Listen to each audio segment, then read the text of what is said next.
This is the first sphere check, or MPMVA. MPMVA stands for maximum plus to maximum visual acuity. You may see MPMA and MPMVA. These terms are actually equivalent. Obviously, the purpose for this is to determine the best sphere power for the patient's prescription. Now, this may be the spherical equivalent until the astigmatism is checked. Patients oftentimes will not see 20/20 at the end of this step, and that is normal. Astigmatism should be considered to be the primary cause until further examination. At this step, you should have already fogged the patient, adding 3/4 diopters of plus or more to blur the vision.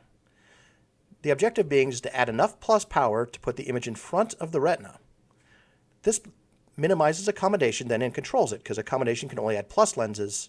It cannot compensate for this. Ultimately, though, the patient should be blurred to approximately 20/40.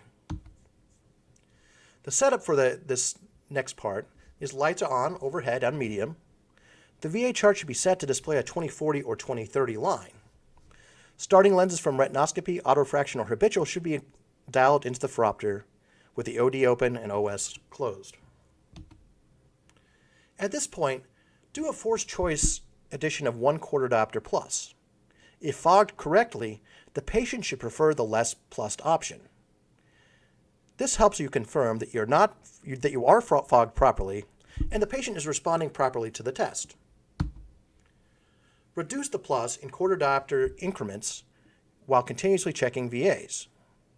You need to encourage the patient to continue reading until they cannot read a line. At times, these letters will be blurry to them. They may not wish to continue to read. Stop removing plus or adding minus when acuity no longer improves. Be sure during the VAs to listen to carefully how the patient reads the line, labored versus quickly. Remind them also not to squint. If a patient reads a line quickly, before adding that next 1/4 diopter, ask them to read the next line down. Oftentimes, quick reading suggests that they have better VAs than are indicated. Again, the proper endpoint is the MPMVA lens, that being maximum plus to maximum visual acuity. As long as you get an increase in VA of a half line or more, continue reducing the plus. If there's no improvement in vision, stop.